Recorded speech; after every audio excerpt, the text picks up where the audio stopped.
Good morning, Raptor Freaks. Lexi Odds here. It's a Wow Wednesday because we're still on the All-Star break and the games don't start again until tomorrow. The preview of the Bulls game tomorrow for the Raptors. But today I wanted to focus a little bit on the WNBA because it seems like the situation with the WNBA is going nowhere. But they're saying it's going somewhere. I don't know if it's lip service. I know this whole All-Star weekend, Adam Silver was saying that they need to meet and get this thing figured out as soon as possible. But you notice at the All-Star weekend, there was no WNBA participation at all. Like normally they'd have WNBA players there appearing in the crowd or being involved in events or just being there to promote that league. But really, that wasn't really happening. This is such a crazy situation for our team, for the Toronto Tempo. It sucks. It's like it's so weird. The name of the team is the tempo, right? And tempo is a beat in a rhythm. It's a thing that you can get and you can get in a groove because you're in a tempo. The tempo for the team and the franchise and what they've had to deal with in the couple of years since the team was granted to Toronto, the naming and everything has been so erratic. Like it's so crazy. Like, we've known about our team and our team name for like almost 2 years, but we're just over 2 months away from the preseason opener at Coca-Cola Coliseum, which is at the end of April. This is just over 2 months from now. It's like it's like a week and 2 months away. We've had all this time that we've had our name, we've got our coach last year. We had our GM for about a year now. We still don't have players. To me, I feel like in some ways this work stoppage is strategic in some ways because I'm going to look at it from our perspective, this perspective from the beginning, because I don't give a shit about the rest of the WNBA. I care about the Toronto Tempo. We can look at it in juxtaposition to the Valkyries entry into the league. The Valkyries entry had no work stoppage. The Valkyries entry, they got to have their expansion draft in like October. And then they got to have like the regular draft was in December. And they'd had players for like 4 months before they actually took the court for the first time. Meanwhile, everything's coming right to the end, and they're going to do this at the last second. And what's going to happen is Teresa Resch, bless her soul, bless all the people working for Toronto Tempo, is they're going to have to hurry up and do everything that they should have been doing since October in a like a month span, maybe a couple weeks. It's going to be very reminiscent of the Raptors after the pandemic and drafting Malachi Flynn and having to say goodbye to Marc Gasol and Serge Ibaka. Not those exact things are going to happen, but I'm just saying, if you remember that free agency period in that offseason, it was so condensed and shortened and just brickified with just so much you had to do. Like, hurry up, Bobby Masai, go. You got to do it now, Ujiri, because there's barely any time in 2020 between the end of the playoffs with the Lakers winning and us starting right back up again with the new season, because we're all off kilter and we got to fix it so that it goes down right.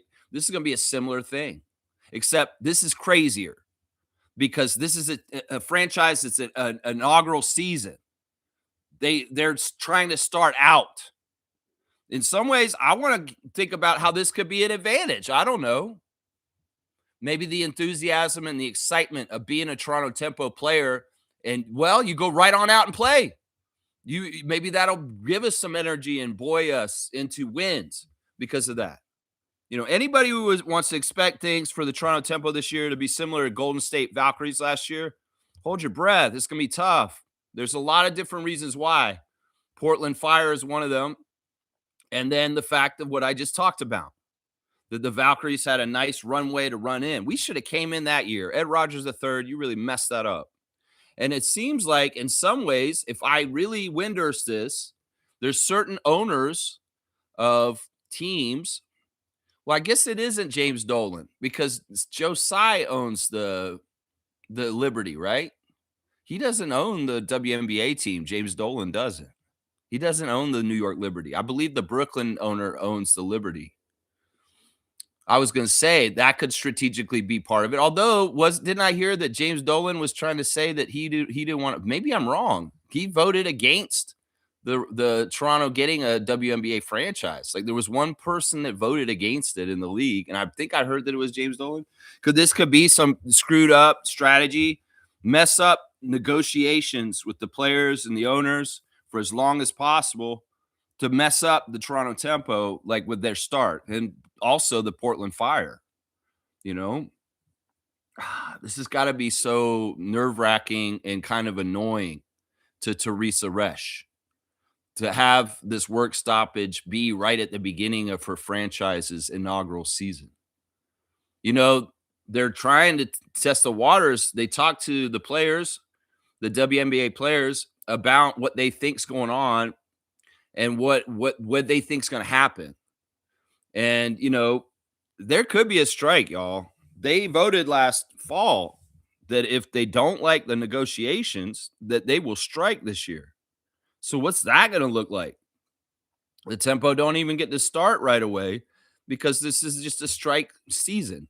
Or maybe there's a half season that they get or something like that. The players are saying this. It's kind of crazy.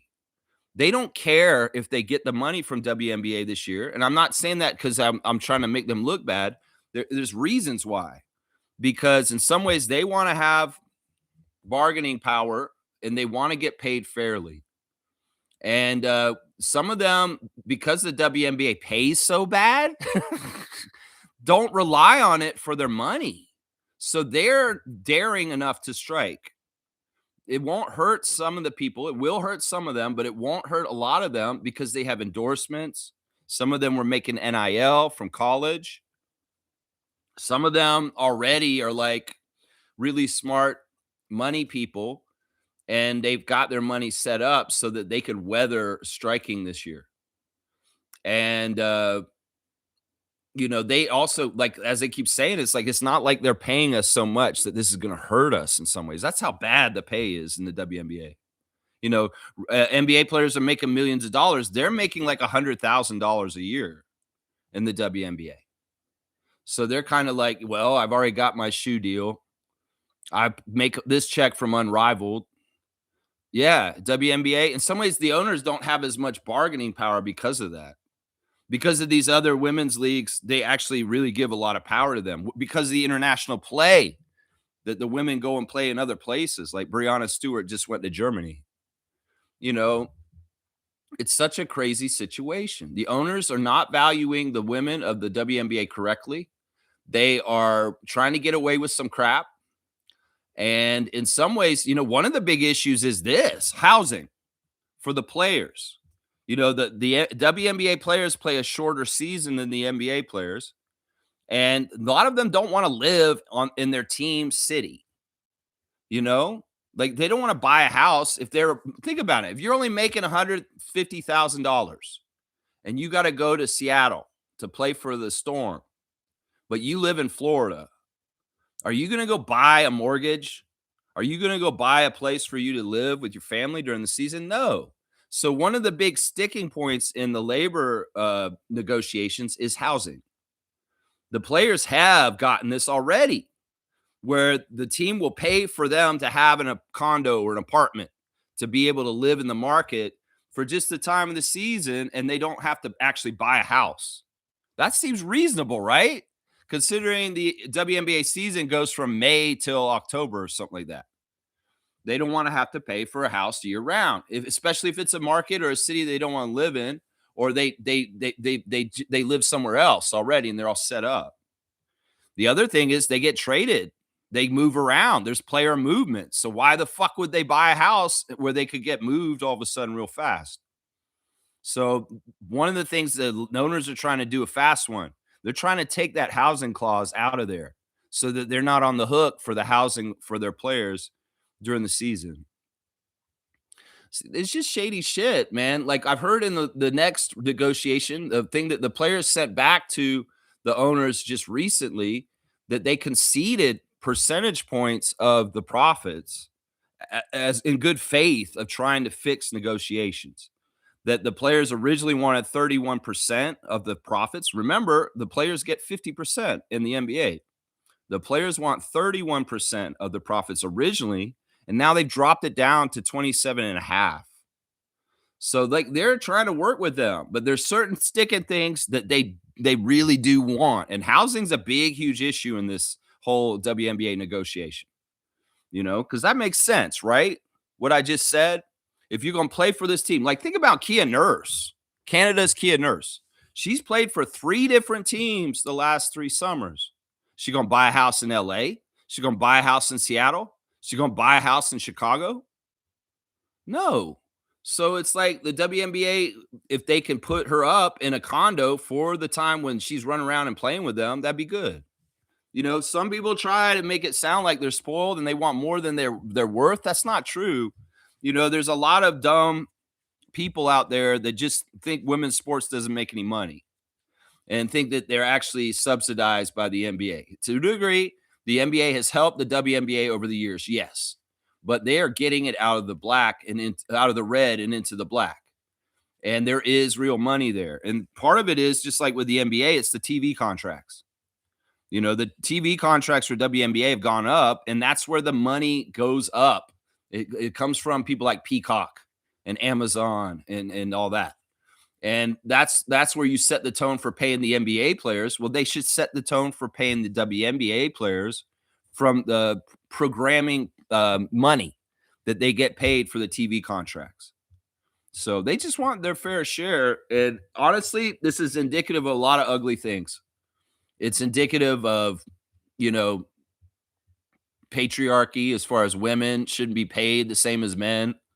Once again, I can get into the whole thing, women of color. And, there's a lot of bullshit in all this. I feel like the owners in the league think that they can scare the women into just coming back and accepting a really shitty deal. But it sounds like they're not going to do it because they know their worth and they know that they're lowballing them and they know what they want. And I think they're being pretty fair. But it's weird, man, because look, if Adam Silver could have had his way, this would have been all sorted out in December. It's halfway through February. It is after the All-Star break, and this is not settled.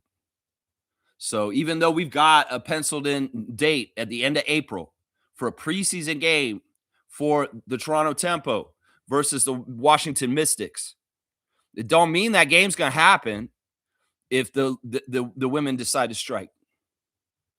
And, Kathy Engelbert probably needs to step down. Honestly, Adam Silver, this is starting to make you look bad. And honestly, I start to wonder whether you should step down from the NBA and the whole thing, that you shouldn't be commissioner of the NBA anymore. Because if you're holding on to Kathy just out of loyalty or because she's a yes woman for you or she's a little puppet for you, you probably should fire her and get a new person in there because she's part of the problem. And honestly, the more this drags out, the more bad you look, Adam Silver.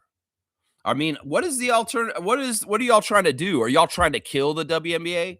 Are y'all trying to kill the positive momentum that Caitlin Clark and Angel Reese has brought to this league? Like, what are you trying to do? Why are y'all trying to mess around with this when the WNBA is at its most popular peak from last year? Like, seriously, what is this? Get off your asses and give the women what they deserve. There's some fair spot to be in. You're a fucking lawyer, Adam Silver. Don't you do this for a living? Is negotiate, do all this shit? We'll go in there and fix it between the owners and the players. If Kathy is useless, if Kathy is a part of the not helping things but making it worse, you should get rid of her. You should put a new person in charge, maybe a former player, maybe a person of color could be the commissioner of the WNBA, and maybe that would work better. I don't know. Instead of a lawyer lady that you got under your thumb. Either way, this is bad. And I know that Sandy Brondello, Monica Wright-Rogers, Teresa Resch, and the rest of the Toronto Temple are waiting with bated breath to jump on it like a dog on a steak to get into the season, to have players, I've heard interviews with Sandy Brondello where she said, "I wish I knew who my players were." That'd be great. It was a luxury afforded Golden State Valkyries that they got 4 months with their players before the season actually started. We're going to pick our players, and the next week they're going to be hitting the court. Sandy's no time to try and build chemistry or practice. Think about the NBA. We got our Toronto Raptors all summer long working together, building chemistry, setting up for the next season, going to Spain, Miami, different places, Brandon's hometown in Virginia, to work out together all summer long. Sandy don't even know who her players are. She can't even start scheming the kind of offenses or defenses she wants to run because of the personnel that she has. In some ways, that is like a strategic disadvantage, but also a great challenge. And trust me, if I would trust anybody, Coach Brondello will be able to take this challenge and be successful still, even though it's completely uncharted territory and crazy ass timing and all kinds of. That's why it's ironic the name of the team's Tempo, because this timing stuff is all crazy. The tempo is crazy for the WNBA, not the tempo of the team, but everything around the tempo, whether it's leaking the name, whether it's this or that. There's been all kinds of crazy timing issues with the Toronto tempo, but in some ways I like it. It goes with the motif. The tempo is all wacky and crazy in the beginning, but when it settles down and it gets it going and it's in a groove at Coca-Cola Coliseum, we're going to see some W's. That's right. And that's what I'm talking about right there. Yeah. All right. Let me get into y'all's chat. I had to do my spiel on the subject for today. If y'all have any more questions about the WNBA labor negotiations, I'm not a total expert, but I do have some information on it. I have a couple of articles from ESPN with quotes from WNBA players talking about the situation. And also there's an article that came out last night around 7 p.m. about the negotiations and where it's at currently as of last night. So yeah, Adam Silver wants this shit done. Seriously, I want this done. Teresa wants this done. Sandy and Monica want this done. The players want this done, but the players, they have power and they will utilize it and they will strike if they don't come correct with the offer. I'm telling you right now, they will. They're not scared to. And a lot of them, in some ways, don't have any. They in some ways they don't feel like they have anything to lose, and they can go ahead and go out there and do that. Some of the lesser known players that don't make any hardly money, they have stuff to lose. But the more well known players that are bona fide, they should be all right. They should be all right. All right, Trevor J is first in with his words of wisdom. Good morning, Trevor J, Commissioner of Fun. Thank you for your patronage and your help with my channel. I appreciate you. He's saying God has given us two options, good and evil. Every day we choose which one we'll walk in. It's our responsibility to choose what builds, what heals, what brings light. That's how we live the life he intends. Yeah, I like that. Try and make the good, positive, light choices, the happy choices, the choices that are healthy and good for the world. Yeah, I like that. We can bring either one into the world, dark or light. And man, your behavior, if you're dark and you're doing really dark shit and bad things to people, man, get right. And maybe you do have to find God to get right. Blessings to the Jones family and all the Raptor Freak families. I appreciate that, man. Trevor J's brought up news. This is cool news. David Roddy has been selected to the USA Men's World Cup select team, which is, they always send teams. Sometimes they send teams. They don't like to send full-fledged NBA players, because they want to have some sort of level of like, oh, well, you weren't playing NBA players just in case they fail. But David Roddy has been put on Team USA to represent Team USA in a tournament that's coming up. And that's fantastic. That's a huge honor to represent your country. And I think that they picked Roddy because of Big Body Roddy. Maybe they saw him and what he's been doing for the 905, and they're like, wow, this guy could be really an issue for the level and the people we're playing in this tournament, and USA could use him. Yeah, it's a great honor. It's fantastic. Let's go to the Instagram stories, because I think that's there. I think somebody was celebrating him going there. First of all, guys, Ramadan Mubarak. That's right. It is Ramadan. Started last night at sundown. And I just want to say celebrate Ramadan for those that celebrate it, and just only good positive things in your fast and in your ritual, So yeah, Tempo are celebrating Ramadan on their Instagram this morning. Let's see, Mobamba is celebrating Ramadan. The couple of game Raptor, he has a post of people praying in West Africa for the day. That's right. Mo Pete has some fans that are wearing his 24. They have not forgotten him. And there's his banner at Michigan State, 42 up at Flint. That's nice. Norman Powell got a new chess set in his Instagram. It's a Harry Potter chess set. I think Norm is a Potter guy. He's a Harry Potter guy. If I remember correctly, for Halloween one year, he dressed as Harry Potter at one of the Casa Loma Halloween parties for the Raptors, right? So he's a Harry Potter guy. So he's all about this Harry Potter chessboard with the pieces looking like Harry Potter characters and stuff like that. So that's pretty cool. Norm getting a Harry Potter chessboard. He's all about it. He got a care package. Cool for getting in the All-Star game. That's very, very cool. Good for you, Norman. Scotty Barnes did a PlayStation commercial, and he was against De'Aaron Fox, and they were trying to shoot through baskets. They had the PlayStation buttons, the circle, the X, the square, the triangle. It's iconic on a PlayStation controller. And the first one was a shot. The second one was a pass. The third one was a shot through a skinnier hoop, and then one more shot. And De'Aaron Fox did this course in 44 seconds, rounded up. 44 seconds. You want to know how fast Scotty did it? He hit the first shot right away. He hit the pass right away. On the skinny hoop, he missed twice, and then he made the third time, and then he hit the first time on the fourth. 16 seconds. 16 seconds. Scotty beat De'Aaron Fox, and De'Aaron Fox looked bad for it. Seriously, you're the point guard, my guy. And this guy's a power forward, does everything kind of guy. But he smoked De'Aaron Fox on the PlayStation Skills Challenge. It's awesome. The clip's out there if you want to go see it and see how well Scotty did. That's right. Zach Edey is, where is he? Where is Zach Edey? It looks like he's in Purdue. Yep, he's at his alma mater. Of course, he's at where he's a legend, a guy who put up major, major points in his collegiate career. Elijah Martin, where do you think he is? He's in Mississippi. Of course, he's in Macomb and in somebody's backyard, Sipsaw. There you go. He's back home with the small town feel of where he comes from. There's a picture of him with his Rising Stars jersey from this past weekend. Good stuff, Elijah. Fantastic weekend for you. Serge Ibaka still has his latest clip out with L2B. Yeah, that's right. You go check out Serge's banger. It looks like he's getting ready to head out somewhere on his Instagram story. He's putting on his jacket with his little hat and heading out there. That's right. What's going on, Serge? Where in the world are you? Where in the world is he? I don't know. This guy's dancing to a song too, and he's dribbling the basketball around on his head like a soccer ball. Okay. He's going to get on his scooter and ride around too. Okay. Fred VanVleet episode, Rich Paul. Y'all go check it out. You want to know more about Rich Paul. It's interesting because one of the things that Rich Paul wanted to clear up on the Fred VanVleet podcast is he's not a yes man. We've always thought, oh, LeBron just runs clutch. LeBron tells Rich what to do.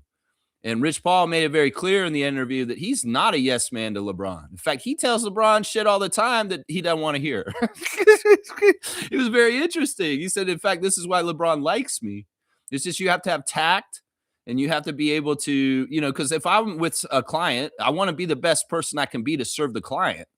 And if I'm just kissing their ass and just telling them what they want to hear, I'm not serving the client. So it was really interesting to hear Rich say that. And he, in some ways, he really did kind of teach me things about misconceptions about clutch and LeBron and the power structure. Another thing he pointed out in the interview that's very true is that he wasn't LeBron's agent until like 8 years ago.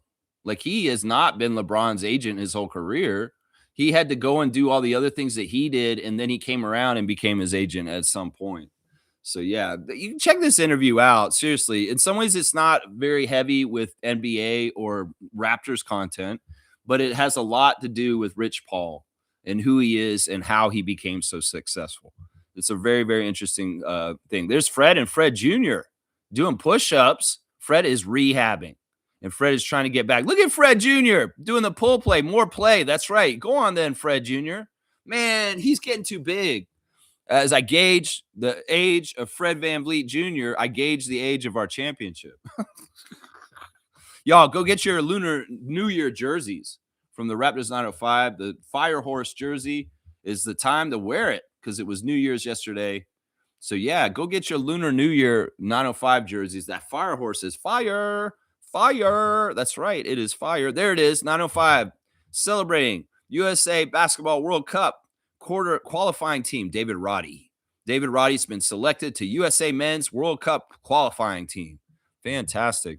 AJ Lawson's got some goofy skit with some guy showing an apartment to some guys. I didn't listen to it, so I don't know what they're saying. Andrew Jones is celebrating David Roddy being on Team USA. Let me look at the rest of this team real quick. Who's on there with him? Is there anybody else I know? Elfrid Payton. Elfrid Payton's on the team. Jeremiah Robinson Earl as one of the big men. James Wiseman. James Wiseman's on this team. That's how you know you're not in the NBA, James Wiseman. You're on Team USA Select. Yeah, that's interesting. So it looks like Jeremiah Robinson Earl, Elfrid Payton, David Roddy, James Wiseman. Those are the most well-known guys on this team as far as NBA. CEBL celebrating Lunar New Year 2026 yesterday. Happy Lunar New Year from the Canadian Elite Basketball League. And it looks like our guy Danilo Jurisic has been signed away from the Scarborough Shooting Stars. What? That was our European shooter off the bench for Scarborough. And he has been signed with the Honey Badgers. So he's been snuck away by Hamilton Honey Badgers. What? Jurisic is on the Honey Badgers? No! As a Scarborough fan. All right, let's see what else, man. I saw something yesterday that is so awesome, and it is direct evidence about Emmanuel Quickley. First of all, he's putting on blast Kevin Kangu on his Instagram, one of his many Instagrams. But Emmanuel, there's something out by Keith Goldsberry. You guys know Keith Goldsberry. He does that graph with all the teams' logos, the efficiency graph where he shows where you are in the league, and it comes out every 10 days. These are fantastic graphs. Well, he has a new graph that came out in the last couple days that shows win shares by contract. Yeah, who's getting paid, how much compared to how much they add to win shares. And they had them in different categories and columns. And the very highest paid players were all the way on the right, and the lowest paid players were on the left. Now, Emmanuel Quickley, his plot on this graph was noted. And his plot, look, all right, on the very most expensive players, the bottom player is Paul George. Paul George makes a huge amount of money, and he adds nothing to winning for the Sixers right now. It's very evident right there. And then at the top of the graph is Nikola. Nikola Jokic is way high above everybody because his win shares number is crazy for his price. And SGA's up there with him too. So those two guys are way up there. And then there's a couple of the players that are on top of more the pack that are actually really good players for their contract because they're good win shares for their value. And Scotty Barnes was up there. I saw Scotty Barnes up near the top in the second category, not in the very highest paid players, the 50 million plus players like Joel Embiid and Paul George and Nikola. No, in the category that he's more like $30 to $40 million players. And Scotty was in there, and he's up near the top with Chet Holmgren, right around that number. Actually, Chet was in the next column because he's even played less because he's a younger player. IQ was right near Scott. And that's the thing. IQ's spot is in the 30 to 40 million range, right? But he's lower, closer to 30 than 40, right? But he was right up there, right near Scott. And the whole body of most of the players that get paid that were all underneath them. That graph right there is statistical evidence that IQ is worth his contract because his win shares to his price is phenomenal. He's green. He's up there with them. So everybody who's saying this shit about Emmanuel not being worth his contract, well, what are you going by? Are you going by his stats? What are you going by when you say Emmanuel is not worth his contract? Because that stat wins shares A lot of people will argue that is the best stat to gauge whether they're doing well for your team, right? Because they're helping you to win. Because that's the whole point of what we're doing, right? So I love this latest graph. And if you guys want to find it, you could probably find it. It's win shares by salary, NBA, Keith Goldsberry.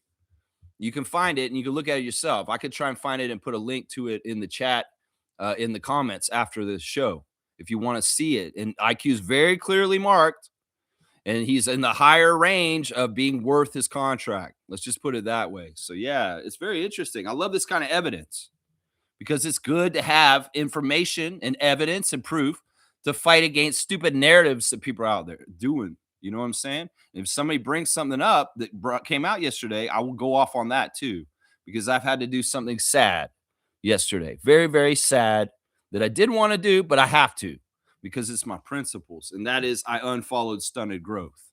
Yeah, no more association with Stunted Growth YouTube channel ever again because he did a cardinal sin in my book.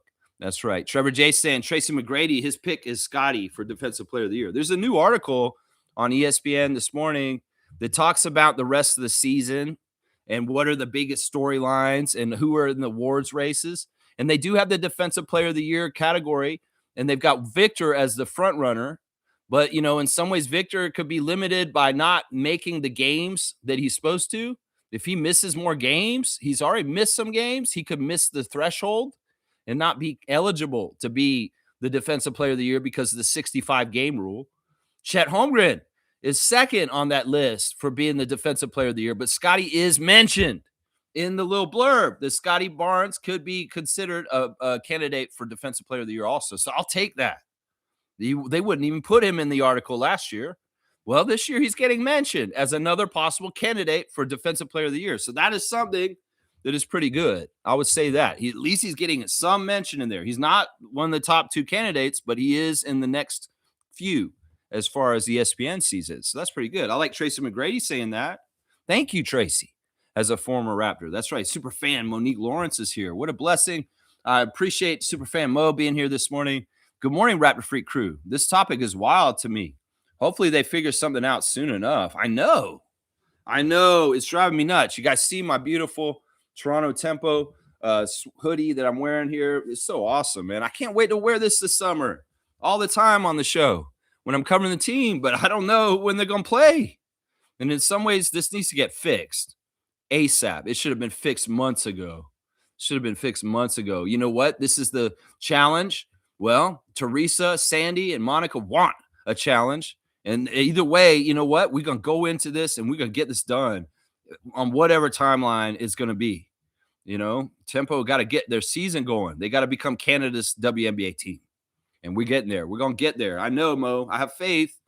We'll just have to see it all shakes out. You know, the players, I'm with them. I always side with the labor, not with the owners. I'm not siding anywhere with the owners because I know the owners are cheap bastards and they will not give the fair share unless they are shook like this and saying, no, we got to stand up for our rights and we got to stand up for what we deserve as the workers. Workers unite. That's right. Power to the people. That's what I say. Jimmy Pope is here. Good morning, the Pope of Positivity. Been missing the Raptors, but let's see what he's saying. I jumped ahead. Hang on. But All-Star Weekend was fun. So happy Scott got that game winner. Awesome memories for him. Yeah, you know what? Overall, it wasn't that bad. It's weird because I usually value Friday night the best, but it was kind of a weird weekend. Friday night, the Rising Stars was okay, but it wasn't. Friday night wasn't the most best. Sunday was the best this weekend, and that's good. That's good because there's been a couple of All-Star weekends where I felt like Friday night was the best entertainment quality. Saturday's always a dud now. It sucks because Saturday used to be the night, right? Saturday used to be the night. I mean, we could look at the evolution of the All-Star weekend. Which night is the most fun night to watch? And honestly, seriously, the last few years, Friday was, and that's no good. I give a lot of credit to the Rising Stars Challenge and the innovations of the celebrity game. But Saturday night is dog shit, and Sunday won this time, which is amazing. I'm really happy Sunday won. That the All-Star game night was the best night of the All-Star weekend and for the Clippers this weekend, for sure.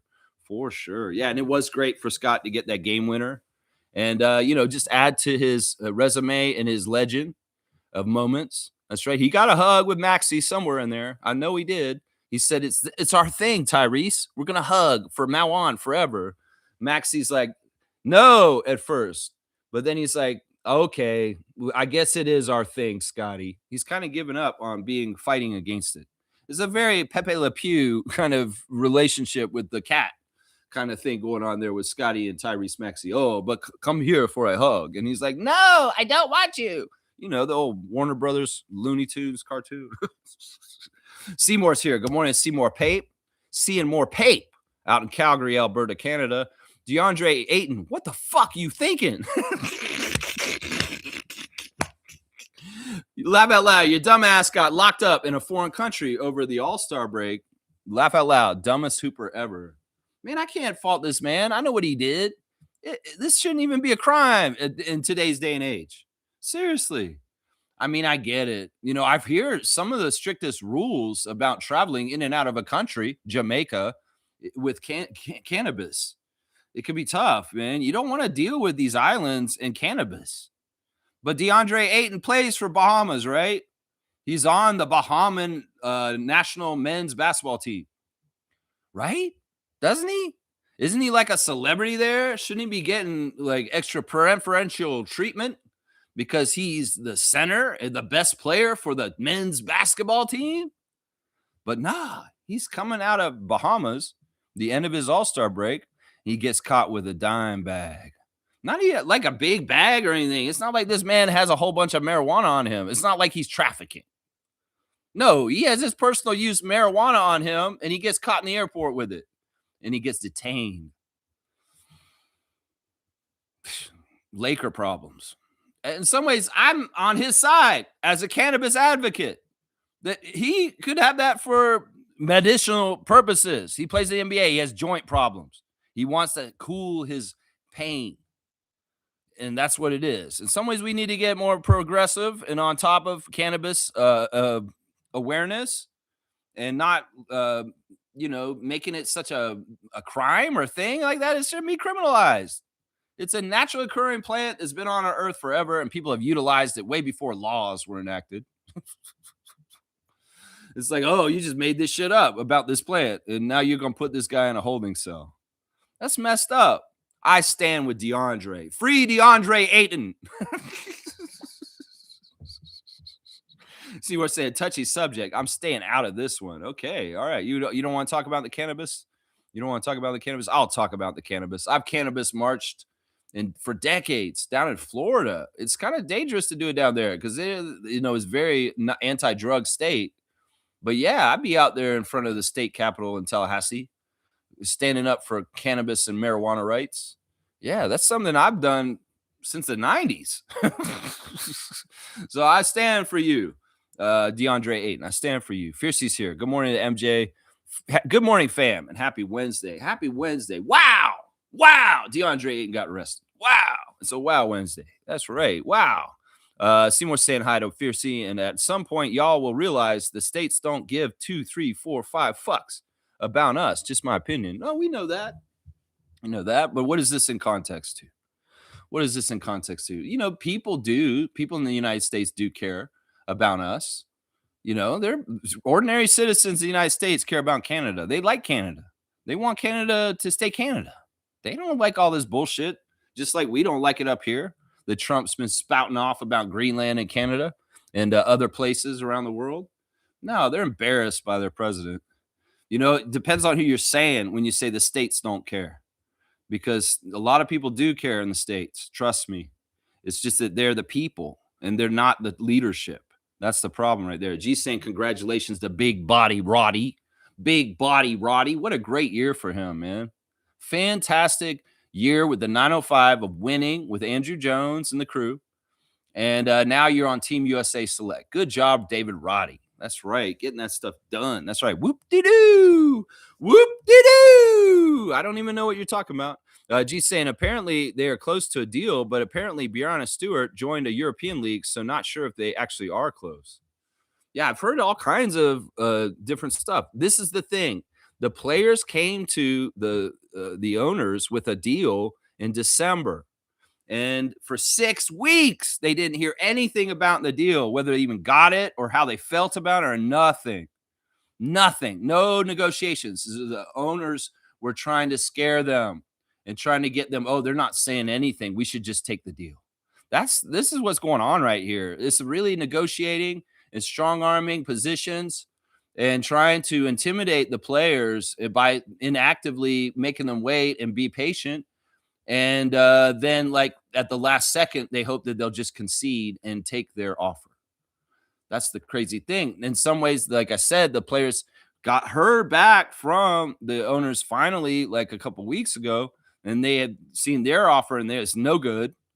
The owners counter offer, and now they've come and sent another counter offer back, but it is very adamant housing has to be included, and that the percentage will drop it a little bit. We'll drop it a little bit. See, one of the things that the players are saying that the owners are cheating them on is the expansion fees.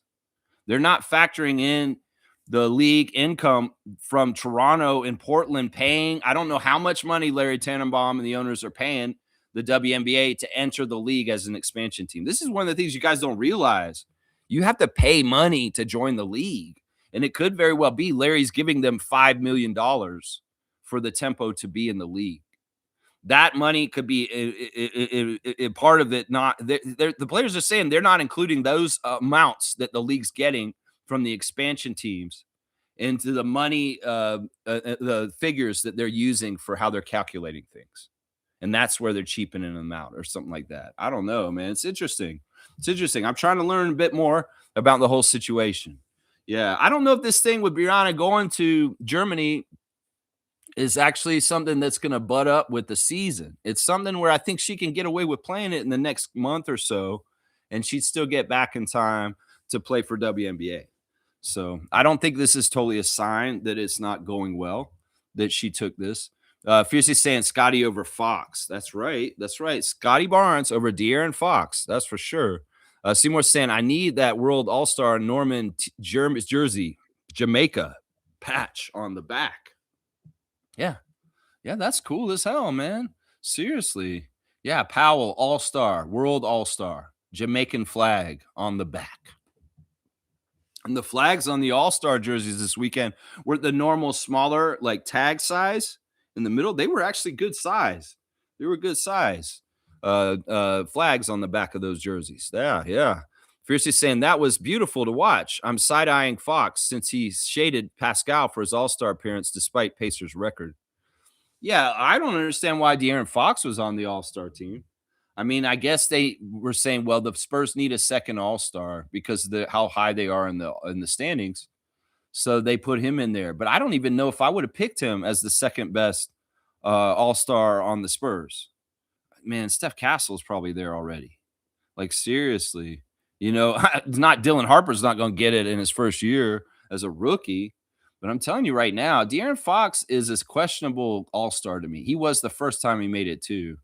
To me, he's a two-time All-Star now. And to me, that doesn't totally make sense. I never respected De'Aaron Fox's game because I don't think he's a winner. I think he's a great stealer, but I don't think he's a good shooter. And he's a weird player. He's just a weird player to me. I don't get the hype around him completely. I really don't. I really don't get the hype around him. He's kind of ordinary to me, which is weird. I don't know. Maybe I'm crazy. Maybe somebody's like, whoa, you're being shading De'Aaron Fox. Well, I'm just saying. That's to me. He doesn't. I don't understand why everybody's so goo goo gaga about him. To me, he's just another guard in this league. You know, Seymour's saying this. Cat is getting criticized for playing for the world team when he was born and raised in New Jersey. Laugh out loud. As American as apple pie, the question is why. He did it to honor his mom. Great guy. Yeah, listen, I may clown on Cat. I may say all kinds of things, but there's one area where you don't want to mess with him, and that's his family and the tragedies around COVID-19 and the things that happen with his family. That's messed up. And I mean, that's very touching and kind, but also it's convenient to put an American on the team for him to throw the defense in the game where it matters later on in the tournament. Sure, he'll come out and hit some threes, some honestly bad shot selection threes, but he's lucky they went in. And he'll maybe run at the basket and make a dunk or something like that, show some aggression, just make it look like you're trying. But then in the games later, don't try at all on defense, Cat, and help Team World lose to the American teams as an American on the world team. Because that's what I saw out in the court. He was a plant. And he was in some ways, maybe he had a mission on the down low. The State Department called him. We cannot have Team World win anything in this. It's a battle of perception in the basketball world globally. Cat, you got to do what you good. I got you. You know, that's how I look at it. I can't trust that man. He's American as apple pie, like Seymour said. And I mean, I get it. He wants to honor his Dominican roots. He wants to do something nice for his deceased mother. That's beautiful. But man, did he not come through late for Darko, and he did not play no defense. And Wemby was pissed at him. I bet he was. That's right. That's right. Monique is saying this. News and notes. It's great to hear Scotty has T-Mac has Scotty as Defensive Player of the Year, and T. Ross opens up the dunk contest again via his podcast. What did he do? He opens up the dunk contest again via his podcast. He was talking about it, or did he go over it? I mean, he's a good person to do it. I think that's crazy work that Kashad Johnson's already waived from the Miami Heat. The dunk champion just got waived on Monday. Like, he wins the dunk championship, and 2 days later, the Miami Heat waive him. It's crazy. Isn't that crazy, Monique? Yeah, I heard Ross was on Twitch last night. He's on so often that I don't really go and watch him anymore. But if he was doing any kind of critiquing or going over this weekend's dunk competition, that's a valuable person to hear talk about the dunk competition, the Human Torch, our two-time dunk champion, Terrence Ross. Yeah, that's interesting, man. That's interesting. Fiercely saying, I didn't know that. Respect to him, then. Yeah, I don't know. You're talking about Cat, I guess. Raptors Champs is here. Good morning, Raptors Champs. Good morning, Raptors Freaks and Champs. Good morning to you, Raptors Champs. That's right. We will be champs again. That's right. Isaac Campbell, the benevolent one, checking in from the nation's capital, Ottawa. Good morning, sir. How are you? The WNBA players should start a new league. Call it the ABA. The merger of the ABA and the NBA stabilized the profits. Why would the big heads in the WNBA want to create those conditions? Pay your employees. That's right. I mean, in some ways, unrivaled the ABA, right? In some ways, like if they're not respectful towards things, the WNBA could be in trouble. And there are alternatives for the women. The unrivaled, you know, there's other leagues that people could start up. There's a women's league here in Canada now too. There's a women's basketball league besides the WNBA team that we're getting, and you know, it's kind of similar to the position of the CEBL. You know, that there can be just like the Scepters play in the PWHL. You know, if there's a Canadian women's basketball league that they're trying to get together, you know, there may be some level of pro playing in that. Obviously, around the world you can play. Brittany Griner played in Russia. Brianna's going to Germany. You know, there's money out there for women to play basketball.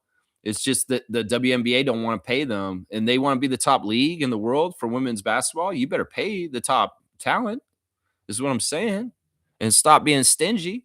That's right. Don't be like the classic, you know, well, you're women. You should get paid 3/4 of what men make. You know, this bullshit, this mentality, it's not going to work when the women are the product. They are the main enchilada of the entity. You know, you can't be trying to downsize their pay.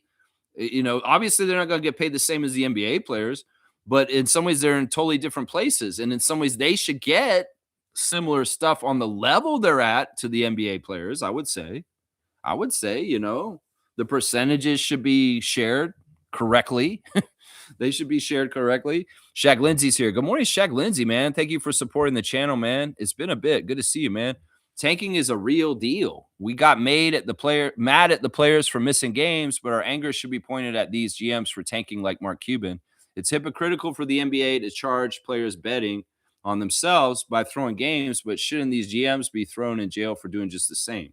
Tanking is killing the game. Yeah, he's talking about some comments that Mark Cuban came out with recently, which I completely disagree. I'm not with Mark Cuban on this. I'm with him on a lot of stuff. But the fact that he said that tanking is just a part of it and that it's just going to happen and the NBA should embrace it is what he said. That really made me upset.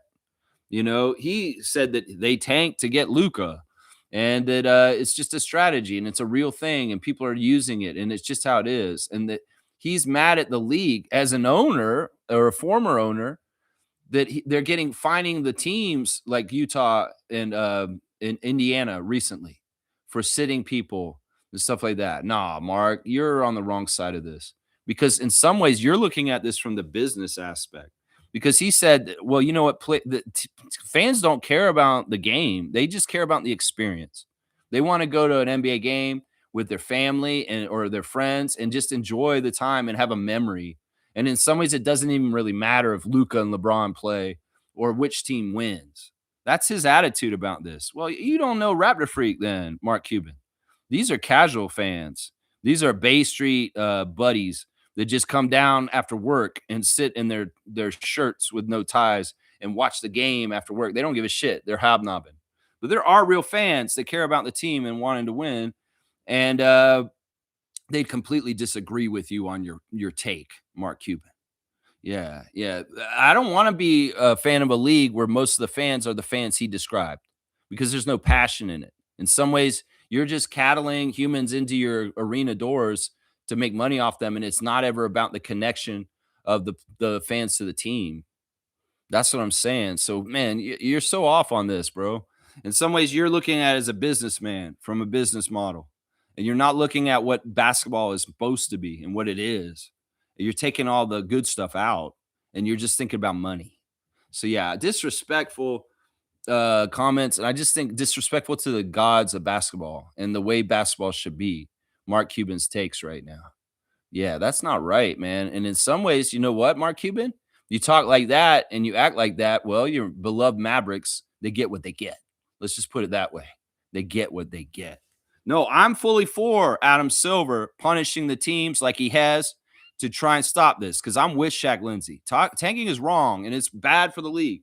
And you know what? The whole argument now is they're trying to say now, well, what if we take the draft away and we don't even do the draft? You have all these rookies are free agents, and you guys got to sign them each team. All of a sudden, Cooper Flagg's going straight to the Celtics, right? Because of that. So, what is the system going to be? Because they're proposing a draftless thing where we're not going to worry about tanking it all because the players that are coming from college now have their own bargaining power, and the teams are going to have to negotiate with the talent that's coming in. In some ways, that's not going to be good for parity, especially if there's favorite spots. You know, as long as the salary cap is adhered to and everybody has the same amount of money to spend, maybe it'll work.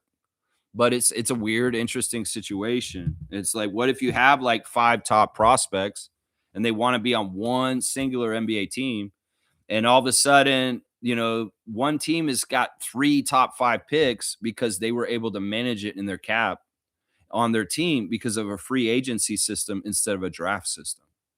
It's an interesting idea. I don't think it would work though. Man, this is such a tough problem to solve. I think that people just need to have integrity. There's a plan that a hockey league does, where basically what happens is you play, and as soon as you're eliminated from contention in the playoffs, now your season flips to you have to win to get your highest percentage chance to have the top pick. So nobody's trying to lose out for the rest of the season. I think that works. I think that in some ways, in that level of hockey, they didn't do it in the NHL yet, but in the lower level of hockey, it's worked so far, and they've only been doing it for a couple of years to stop the tanking. So I think that has merit. I think that has legs to it. That you know, when a team is statistically eliminated from the season, they go into a new status where they're in the bottom, and the team that has the best record gets the best chance for the top pick. And that way nobody's trying to lose on purpose. This is a very hot topic in the NBA right now, what Shaq Lindsay's brought up for sure. Fiercely saying, meanwhile, this weekend, the unrivaled one-on-one tournament winner, Chelsea Gray, received $200,000 for her title. It is more than most WNBA players' salaries for a season, even 2 seasons. Yeah. In some ways, that's the whole thing about unrivaled. It's just like the ABA. That was the whole thing that caused the problems for the NBA back then, was that Rick Barry could get paid way more with the Oakland Oaks than with the Golden State Warriors. and they were willing to pay him more. And that's why he left the NBA and went to the ABA and took that money. That's the thing that Adam Silver and Kathy got to watch out for, is that the WNBA players have other shows where they could make more money. And that's part of the reason why, in some ways, yeah, we will strike, because y'all ain't paying us right anyway. So what is this going to hurt us? Y'all ain't paying us right anyway. They said, a lot of the WNBA players said that if they go on strike, the money's not what's going to hurt. It's the pastime of their lives in their prime, where they're not out there playing on the court. The love of this sport is pure, and they'll feel wrong and weird for sitting out and not being on the court during the summer, because it don't feel right when they're not playing in their season. That may be tougher than the financial consequences. It's the psychological consequences of, well, who knows? Maybe a bunch of the WNBA players will decide to have childbirth this summer if there's a strike. Who knows? Go ahead and do it this year, right? Go ahead and do it this year. Shaq Lindsay saying the fan experience is dying. Raptors' next game is against the Bulls on home right now. Might watch the highlights because the Bulls are tanking. I don't know if they're tanking completely. I mean, I've looked at the early matchup predictor, and they've got us 60% to win. I mean, the whole thing about the Bulls is they just shook up their team. We got to see them immediately after the trade deadline, and they're just in disarray. In some ways, look, I can say that you could think that they're tanking, but in some ways, you could make a very credible evidence that they are just trying to circle up and figure out what they're doing with the personnel they have now after completely overhauling their roster. Billy Donovan, in some ways, is an honorable coach. The thing is, these coaches, it goes against their DNA to want to lose on purpose. Will Hardy may be okay with it, but that says a lot about his character. But Darko hates it. Even in the last couple of years where we would not play Jakob, or we would, be kind of holding people back, like Shed doesn't play the fourth quarter or something like that. I mean, Darko doesn't like that. Darko wants to go all out and win as much as possible. But maybe on the down low, Masai and Bobby, we're limiting him with, decisions. We're saying, well, you got to do this. You got to do this. And the reason why is because we're trying to figure out our draft position. I never thought that we full out tanked on purpose, but there were games where we didn't put our best hand out there to try and win, for sure. And I covered them on this channel. In some ways, in the Tampa year, when things were just unraveling and getting bad, were we trying hard enough in Tampa? That was just an uncommon, weird situation to be playing in a whole other country, a whole other place, thousands of miles away from your normal place to play. And in some ways, being so bad at the end of the Tampa season to get to the pick that Scott was, and the other thing is, we didn't tank on purpose with the intent that we'd get the fourth pick. We were actually scheduled to pick like 8th in that draft. We had lottery luck and we moved up. We could have easily picked at 10, 9, 8, or 7 in the year that we drafted Scott. We were just very lucky with the lottery balls. And in some ways, that says a lot about us, that we didn't tank to the full extent where we were one of the bottom 4 teams. We were actually a bottom 8 team and got a top 4 pick. So, man, it's such a weird thing, like finagling strategy. You're in a down year because of a main player's injured. I have to give a lot of respect to the Celtics, because they could have easily taken a down year this year, but no, they plowed right through it, and they said, this is the way we're doing it. In some ways, I have a lot of immense respect for that. And in some ways, that pains me to say that, because they could easily taken a downturn year. Now, what are the Pacers doing as a downturn this year? Some people say, yeah, they're actively tanking because Halliburton's out. And this year is like this. I don't know. Rick Carlisle is that kind of coach that, like, he has a personal kind of stake and integrity as a coach. He's like the head of the Coaches Association. In some ways, Rick Carlisle can't be like, oh, I love tanking and I'm all about doing tanking. No, to me, he's the kind of coach that'll take his worst 5 players, and if he only has 8 guys and he has the worst 8 guys on his team, he's going to go get them out on the court and make their best effort to try and give their best effort, even if they're overmatched talent-wise, even if they have no chance in hell to win the game. He's going to have them come out, because just like Darko, you want to instill good habits in your team. You don't want to instill losing habits. But if you take the court and your team just happens to be short stacked for talent that is just not going to compete and lose to that team, that's what happens. Man, there's ethical and unethical tanking. I think that's what the difference is. If you're just egregiously going to pull all your best players in the fourth quarter, Will Hardy, it's a little bit unethical because it's so apparent. There's ways to do this where it's not so right in your face and wow, they're explicitly tanking right now. I mean, we may have tanked at times in the last couple of years, the Raptors, but did it really feel like it was totally all out tanking? No, because we were developing guys and winning ways while we were possibly losing still, because maybe we didn't put our center out there because we were babying him and letting him sit out for a while. You know, that's the kind of stuff we were doing right there. Yeah, it's crazy. G saying this Tempo paid 50 million USA to be in the league. See, that's what I'm saying. 50 million. I was saying 4 million. Tannenbaum and his ownership group paid $50 million to the WNBA to be in the league, and they're not counting that as part of the revenue to put into the pool for the players.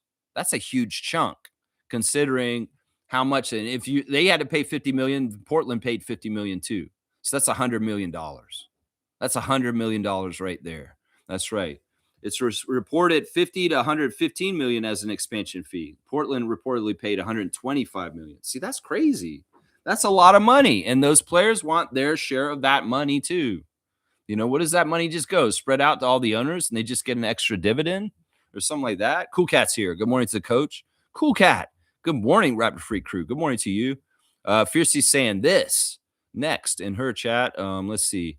Don't see my previous comment. I was saying, as a fan and mom involved in women's sports, I fully support the players. They do what they love while still having to pay bills and support their families. Well, yeah. I mean, once again, I'm just this way in all kind of labor disputes. I'm always with the workers. Because look, the history of having to have unions and having to have workers' rights is because owners have abused and taken advantage of workers over the years. That the union and labor movement stopped child labor, gave us weekends, gave us benefits. To cut down the work day. If they made all the rules and we didn't have unions, there may be 12-hour work days and 7 days a week and shit like that. So you should thank your union. You should thank labor movements for allowing you the benefits and just they would change the work settings, all kinds of crazy ways to really, really, run people to the ground if they could legally. And the legal protections that are granted us as workers in this world are from labor movements. And all those concessions that owners made were from people strong arming them and saying, look, we're not going to come to work.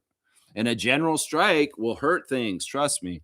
People have the power. If everybody walks off the job all at once and the system just stalls, just like during COVID, they will feel it. They will feel it. And that's one of the most powerful things that the masses have right now to fight against fascism is right there. That's right. Yeah. Dunk for Fiercey. All right. We'll give Fiercey a dunk. Yeah. I don't know if comments are disappearing. Or maybe you put a comment and you thought you sent it, but it didn't actually go through. Who knows? It could be different things. You got the Del Curry 30. Fiercely saw Sarah 30 dunk points for the year so far. Cool Cat saying Team World lost because of terrible defense by Cat, Norm, Denny. Anytime Wemby and Siakam sit, opponents had a field day. Yeah, that's part of it.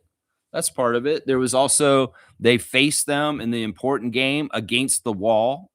That was very much... that wall thing is such an interesting phenomena in the new building for the Clippers. The fan wall with all the fans there.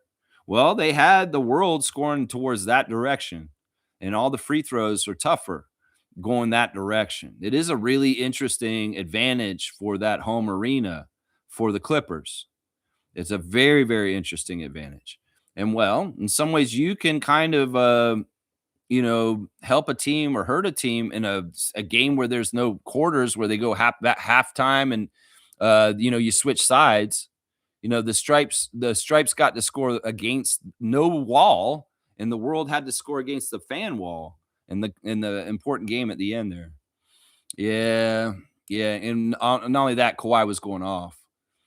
Yeah, I mean, there's a couple different reasons why things went weird for them. Wemby tried. and Denny collapsed in the lane and Scotty hit a three to win a buzzer beater in overtime in the first game. If the World had won the first game, they might have been set up to try and get second place at least, if not win it all. But alas, our own Scott defeated Darko's team. And I blame Abdia because his assignment was on the outside, but he collapsed on a 2-point basket. Why did you do that? And they kick it out, and the three's wide open.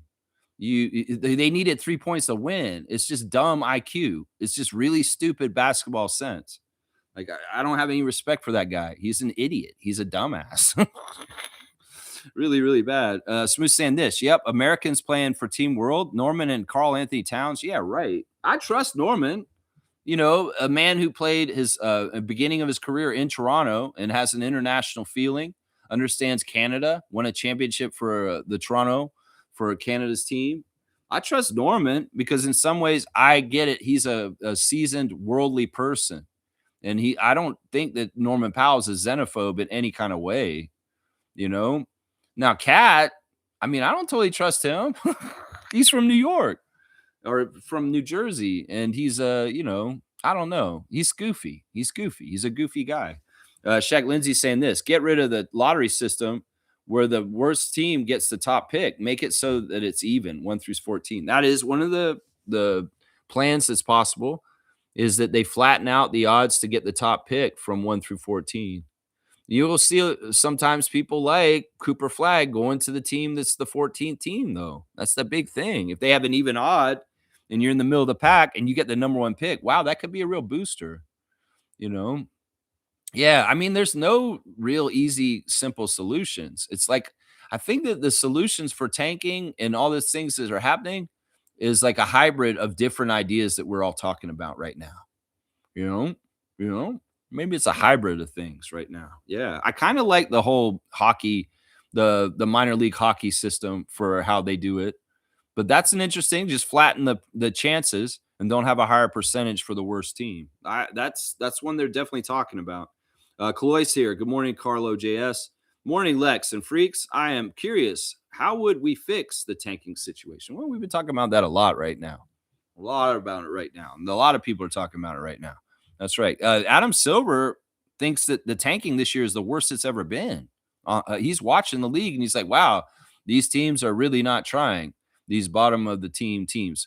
Could it be that in your league of parity that, you know, it's a lot more evened up in certain places, but if you're out for the year and you're just doing this, it's not that they're tanking on purpose. It's just that if you're not having it click with your salary and you got people that are out for injury like Halliburton, that you just are not going to compete because you have a big, huge part of your salary cap out like for the year and you don't have the talent to line up with people. Could that be why they're losing so much in Indiana?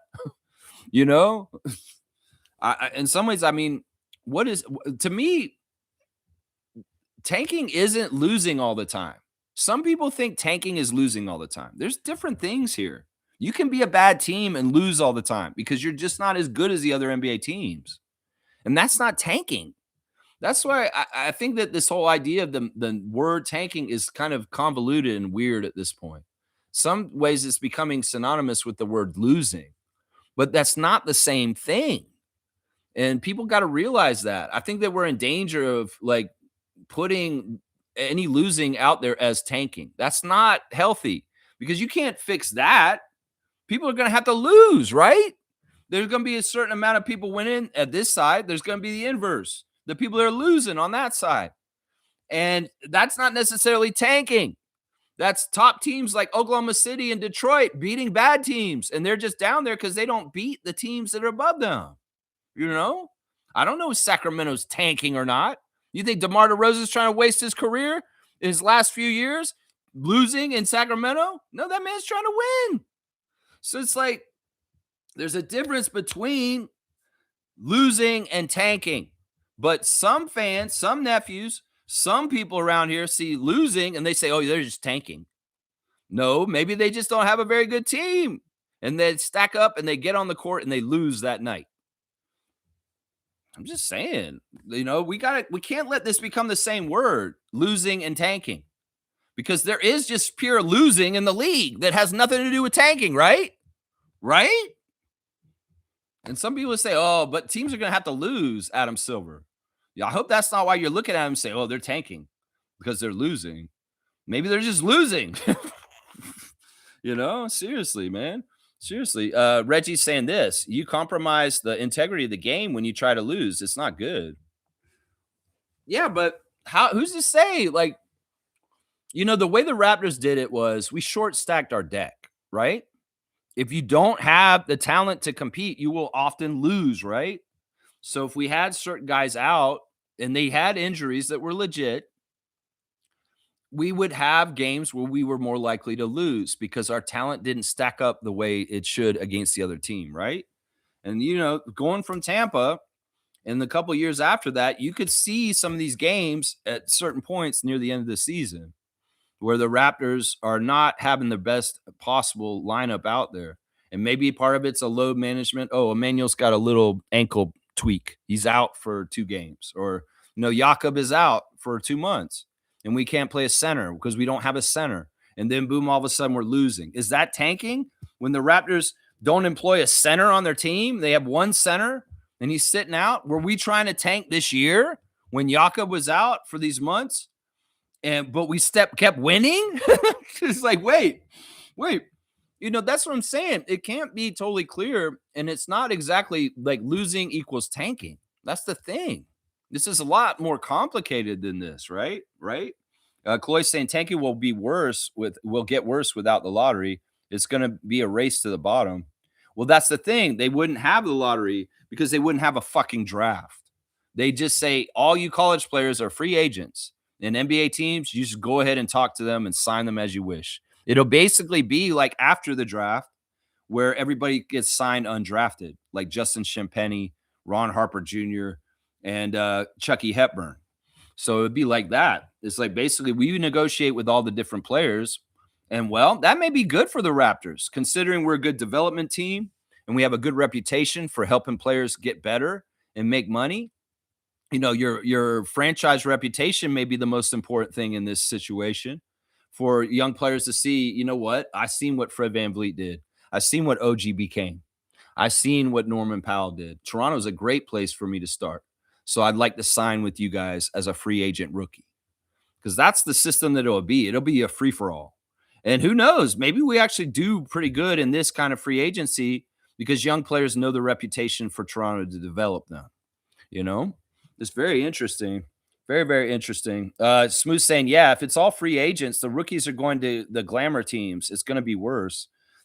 But I just described this. It could be possible that there's smart guys that are like, wow, you know what? I could really get going there. Now, if they all go to, how many of them can go to the glamour teams? If the salary cap is fixed and it's very much the rules and nobody's doing no aspiration deals, how much can they actually stack that talent and how much can they actually fit on teams? Because that's the whole thing about what Adam Silver's done with the salary cap is it's a league of parity. You can't stack super teams with like just the best talent in the world. You have to pay these guys. And in some ways you have to make it fit in the rules and there's aprons. And if you want to go over these aprons, well, you're going to be paying a whole bunch of money and you're not going to have certain flexibility with certain moves you can do in the league. So that's how you fix it like that. It's not like all the players can just go sign with the Lakers every single year. That's not going to be possible because the Lakers will have a finite amount of money that they can spend on players, and they'll have to make the decisions about who they choose. It could very well be that the Lakers have the top 5 of the top 10 picks for that year to choose from, but maybe they're only allowed to pick 1 or 2 of them at the most. And maybe that is enough for the balance of power to be all screwed up because the top 2 players end up like 2 of the top 5 players in the draft for that year end up on the same team all of a sudden. Maybe, but that has to be within the fitting of the salary cap. That's what I'm saying right there. Yeah, the NBA would become like European soccer. That's interesting. Kaloy saying blatant tanking is easy to figure out. If you rest your starters in the 4th, then it is. We were guilty of this last year. Whoever does that, fine them $500,000 per game. Yeah, we did definitely sit people in the 4th last year near the end of the season. But in some ways, we were doing it for development. And even that is an argument that somebody could make. It's like, we didn't play our starters because this season's over. And in some ways, we're looking forward to next season. And we want to get our young guys more time and crunch time and more reps in fourth quarter situations. And that's why we did this. We played our second team, our bench, our rookies, our Jamal Shed, Jacoby Walter, Jonathan Mobo, Jamison Battle. That maybe they have to be like, what is your reasoning for why you did this? Well, in some ways, we're out of the playoffs. We're not trying to do anything right now to make the playoffs. So in some ways, our priority is development. And should we be allowed to play whatever player we have on our team at any time? I mean, that's kind of the argument against fining Utah for this.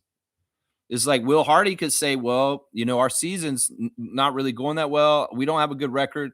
And in some ways, we're looking in the future and we want to play our younger guys later in the game. And they don't know how to win as good, I don't know, man. This is tough. In some ways, it's tough to figure it out. And in some ways, I would say teams just need to have a good reasoning for some of the weird decisions they make. Like, oh, this is why, because this guy's hurt. That's why he didn't play. Or, oh, this is why, because in some ways we want this rookie to get more time on the court than this veteran guy that would have played in the fourth. I don't know. They got to figure this out, man. They got to figure this out. Shaq Lindsay saying the 14th position has the same odds as the first position, 1 through 14, even Steven. Yeah, that's an interesting idea. But in some ways, it also allows the rich to get richer if they're one of those lucky teams that were middle of the pack teams that actually get a top 3 pick, right? That's very interesting. And one of the interesting things is like somebody's arguing that the teams are getting handed commodities through the draft. And that's why they want to get rid of the draft. It's like, who's to say that the team should just get a first round pick every year, just hand it to them? Like, what is that? I thought that was a really weird kind of mentality. I mean, well, that's the way the NBA figures out who has rights to which player.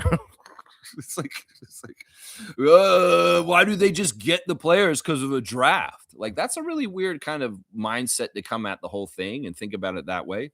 They're just privileged. They just get it.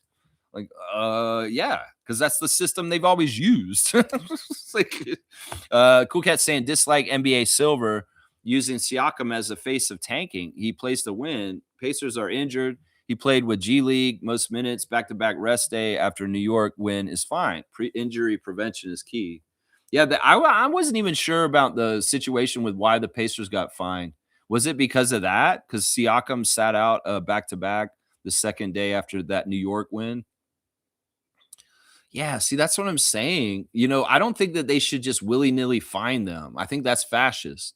I think that they should have an actual court and they'd actually look into each situation and see if the teams have good reasoning for why they did what they did, instead of just perceptually looking from the outside saying, "Oh, you did that for tanking and we're fining you $500,000."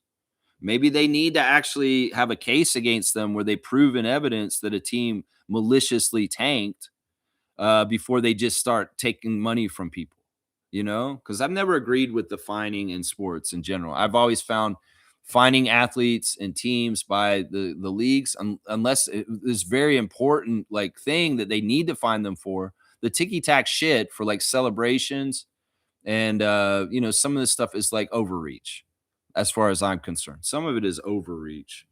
Let's see. Seymour saying Hamilton stealing from Scarborough is no surprise. They want to beat us so bad. Laugh out loud. Scarborough got more steel than the Steel City. Laugh out loud. I'm joking here. Ha ha ha. I mean, I'm just sad because I like Jurisic. He's a great shooter and he's got some size. And he was the best shooter off the bench for Scarborough Shooting Stars. I know because I went to a couple games last year and I saw him play in person. And that's a big gat for the Honey Badgers. That'll make the Hamilton Honey Badgers better. Scarborough, good playoff team last year. We'll have to see who they get to replace Jurisic, because Jurisic was a key player for them off their bench. Cool Cat saying a lot of teams prey on Siakam. The thing with Siakam is racist, and some of it's kind of messed up. Look, the other aspect about Siakam being on the All-Star team is, first of all, they needed real-world All-Stars. In some ways, Siakam is representing Basketball Africa League and Africa in general. Like, there has to be an all-star from the continent of Africa. It's an oversight if they don't. It shows like some weird underlying racism if they don't. Like, oh, we're going to have a world team, but we don't have a single player of origin from the continent of Africa. That's not indicative of how the sport is changing and the growth in that continent. And in some ways, the best candidate, it was not Joel Embiid. He's not going to be on the all-star team. So it had to be Siakam. Plus, Joel Embiid's been playing for Team USA. So it looks tacky and weird for him to be playing on Team World all of a sudden and going back to his Cameroonian roots. So that's the one thing people need to understand is Siakam, in some ways, even if he was on the Pacers with their record, he was checking some boxes for certain things that Adam Silver needed at the All-Star break. And it was indicative of him being at the Basketball Without Borders event at the beginning of the All-Star weekend as the All-Star that is there representing Africa as a continent. So, listen, Siakam being an all-star, he deserved it.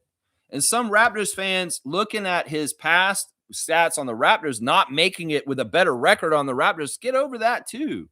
Because part of it is it's a body of work. It's not necessarily the season this year. Siakam got all-star this year, partly because he's a multiple all-star already, 3 times, now 4 times. And they like that. In some ways, that gives more prestige. You can hear how many all-stars Kevin Durant and LeBron James have. So it's just like, that's part of the reason why he's on there. Not to mention he's an NBA champion. Not to mention he represents a whole entire continent, not just the country of Cameroon. And also the fact that his stats are good enough and that coaches did literally vote Pascal Siakam on the team themselves because they have to scheme for him. And just like Brandon Ingram deserved to be on the all-star team because he's a problem, Pascal's a problem too. So that's a part of it right there. That's a lot of it right there.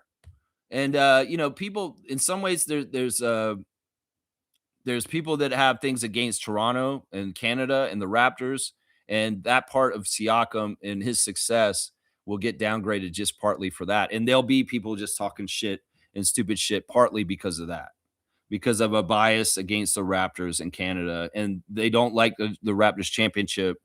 And some of this energy that comes up about criticizing Siakam being an all-star is part of that. It's part of that. Let's be honest. Yeah, Smooth saying, I agree with Shaq. All 14 lottery teams have the same chance of getting the first overall pick. Can we make it the top 12? Because I feel like when you start getting near 14, 13, those are teams that are kind of in the play-in to kind of get involved in it. I don't want a team that's in the play-in getting the top pick in the draft, Maybe it needs to be the top 12 when we flatten it out there. And because then you think about it, that means 18 teams are competing for, because there's 20 spots, right? There's 20 spots in the playoffs now, right? There's only 10 teams that don't make it. So you have 2 play-in teams, and they should be the teams that lose in the furthest out, like in the 9-10 matchup. Which the 2 teams on each side that lose the 9-10 matchup and they're out right away, those should be the 2 teams on top of the 10 that didn't make the play-in. Because if you're going 14, that means, well, you're in danger of getting a team that goes somewhere in the playoffs. So maybe it should be 1 through 12. I'm just thinking because, the thing with the play-in is if you got in the play-in and you actually get past the play-in, you're in the playoffs. And you can ask the Miami Heat, you can get the finals. Right? Right? You can get the finals, right? Let's see. Kaloy saying, not this odd shit. Oh my gosh. Yeah. Smooth. Okay. Kaloy saying, I want the Raptors to focus on beating the top 10 offensive teams the second half of the season. More cohesion in the fourth quarter, please. Yeah, it's easy to see a team throwing a game. So the officials need to watch every game and decide if this team is intentionally tanking and find the shit out of them and put them against the cap. I mean, I don't know why we have to make this all so complicated. At some point, was just simply basketball, but at some point, is this partly because of the betting? Is this partly because of this championship or bust mentality that's become more prevalent in the last 15 years around the NBA? Because back in the day, this stuff wasn't real problem. Seriously, this was not an issue, and it's gotten so out of control at this point. I don't totally understand the phenomena. because back in the day, we could have bad teams in the league that just didn't do well, and it wasn't a big deal. This is like way more. I feel like part of this is also the over analyzing and saying who the top picks are every year, whether it's Cooper Flag, Victor Wembanyama. The hype about the top picks makes them seem like they're worth more than they are. And then that it feeds into this whole tanking idea. It's like, oh, we need to tank because Cooper Flag's going to save us, which in some ways is bullshit anyway, right? Right? It's not like Victor is going to be great and it's taken him a while, but it's not like it's just like instant ad. He's going to be so great. No, he has to take time. So I feel like the overhyping the ESPN publicity machine of these number one picks the last few years is feeding the tanking problem. Does that make sense? That makes sense to me thinking about it. It's like this maybe wouldn't be an issue if y'all didn't overhype these young men that are coming in so crazy. They'd just be ordinary human beings instead of Cooper Flag. Oh my gosh. I think that might be part of it. Seriously. Superfan Mo saying, thanks for sending me that summary thing yesterday. IQ deserves to be on it. That's right. I sent it to Monique on Instagram, the graph with the win shares by salary that I was describing earlier, where IQ looks like he's in a very, very good position. And it's a great graph to show you a lot of the bullshit about IQ not being worth his contract is absolute horseshit. Absolute horseshit. You want to compare stats? Look, the man's just below Maxey on that spreadsheet. Maxey is above him, but he's not that far below Maxey. And we know Maxey's adding to win shares at his price right now. Oh, yeah, he is. That's right. Shaq Lindsay saying, I'm sorry, Lex, but I have to disagree. I've never seen point differential towards bad teams. Bad teams are losing by 30 or more points. I'm sorry, but as a fan of the game, it's hard to watch. Well, I don't know. I'm not watching any other teams other than the Raptors. So if there's other really ugly bad games going on, I don't know what they're doing. And like I said, like maybe it is a case by case basis, and that if they really need tanking investigators around the NBA, Monty McCutcheon and all them getting some people, and they're going to oversight this. They'll have to watch every game, and they'll be at like a competition committee, and they'll be checking to see if the competition is true and sound to what it should be. Maybe that's what we do, man. I don't know. Like, listen, in some ways, what you're describing is not what the Raptors did when they were tanking, supposedly. We would play our best rookies. We pull our starters last year, and we play Shed and Jacoby, and those guys were going out and winning games still, right?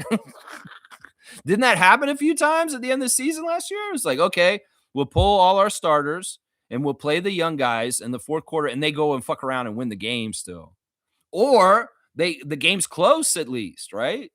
So there's ways of doing this where it's like not so egregiously apparent. And I feel like the Raptors, in some ways, they were doing things like to not totally win out, but they would still win last year. Part of it was because the schedule was so easy in the last part of the season. And part of it is we had advanced rookies that cared about winning, and they went out above and beyond and won games. Jacoby Walter against Orlando at a buzzer, So it's like these games, you could be trying to like not totally have your best foot forward to win, but then you fuck around, you still win. Or what about if you're playing and it's competitive, but you just kind of lose at the end because your personnel is younger and they don't know how to close games to win effectively, and the other team's a little bit more veteran, and the loss is by 5 points, instead of 30. There's different ways that this can happen, right? Let's see. Kaloy saying that may not be a bad idea. If they can make sure there won't be under the table deals.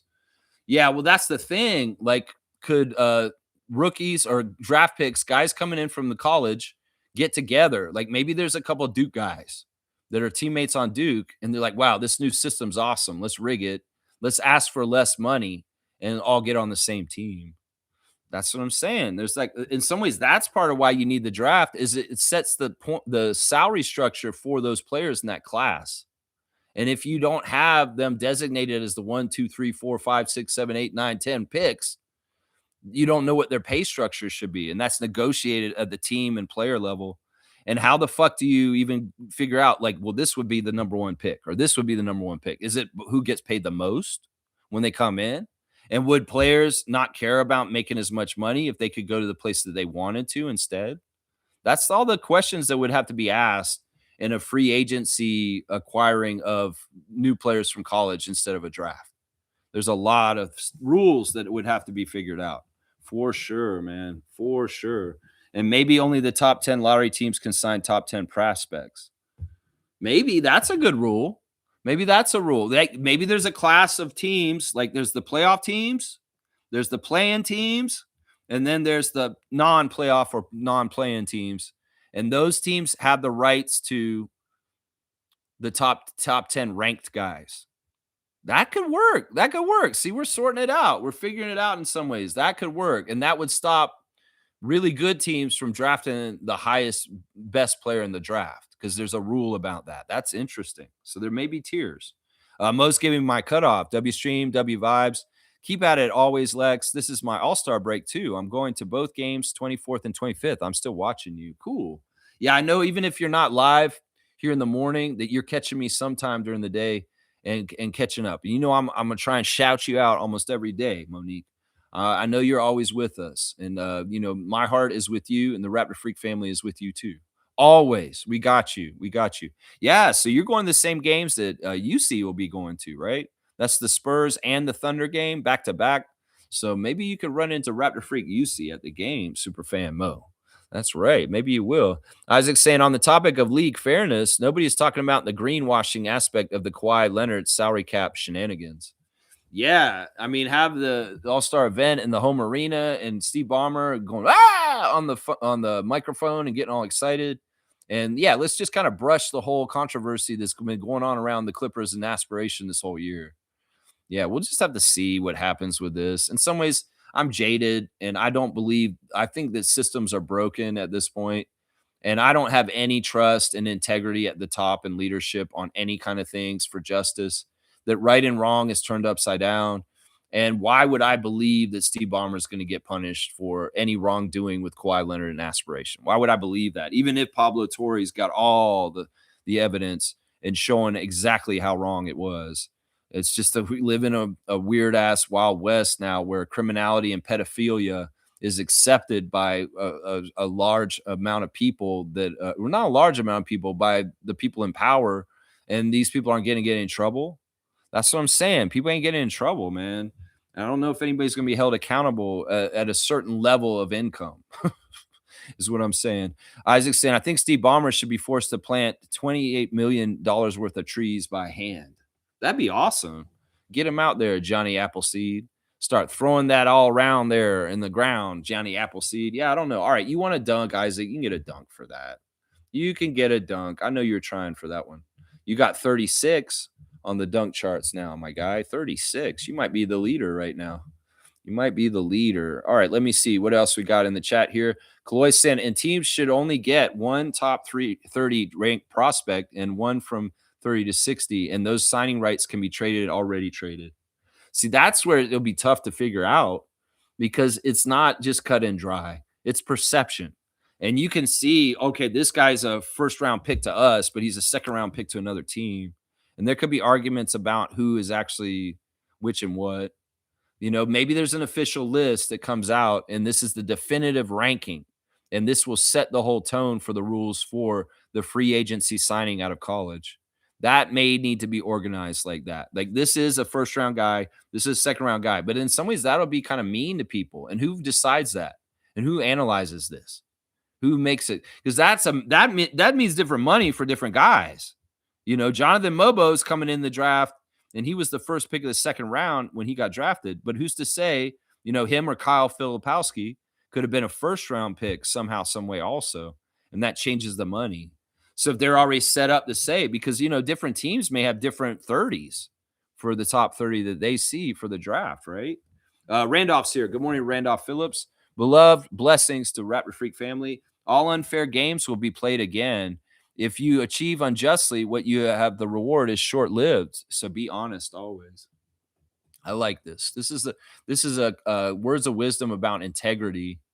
And man, I hope this is right, man. All unfair games will be played again. Meaning they'll be unfair again, or meaning that there'll be something that will come back around and get rectified and justified and fixed. I don't know. There's a blue jay outside. Hey, blue jay, go get on the bird feeder. That's a good blue jay. Man, the birds are coming back. It's warm enough. I'm seeing way more birds in my yard all of a sudden. It's fantastic, man. I got distracted. Sorry. Blessings to the Phillips family and all the Raptor Freak families. That's right. Chloe saying to make this rookie signing work, the NBA needs to penalize Ballmer. I think so. I think that Steve Ballmer, I mean, in some ways, this is the dangerous thing. If they don't punish Steve Ballmer, other teams and owners are going to think they can do what Steve Ballmer did and get away with it. That's the problem, man, with letting criminals get away with stuff, whether it's pedophiles that rape children at Epstein's Island. You're saying that this is okay to an extent, and some other people may try and go do some of this crazy shit, and it may not be right, and it may be making the world devolve into bullshit and craziness. That's right. Kareem Thomas is here. Good to see dunk champion Kareem Thomas. Hey guys, as part of my Lenten promise, I'm going to have to ghost you guys in social media for a little bit as part of my almsgiving. Lex, can you do me a favor, huge favor? Can you give me an alley-oop to top 10 dunkers so far on the list and give me one while you're at it? Make no mistake, I'm still locked in every game as the Raptors make a run for top 3 seed. Peace out, y'all, and give thanks. Blessings, RFF. Okay. I think he's saying he's giving up social media and being on the stream with us for Lent is what he just said.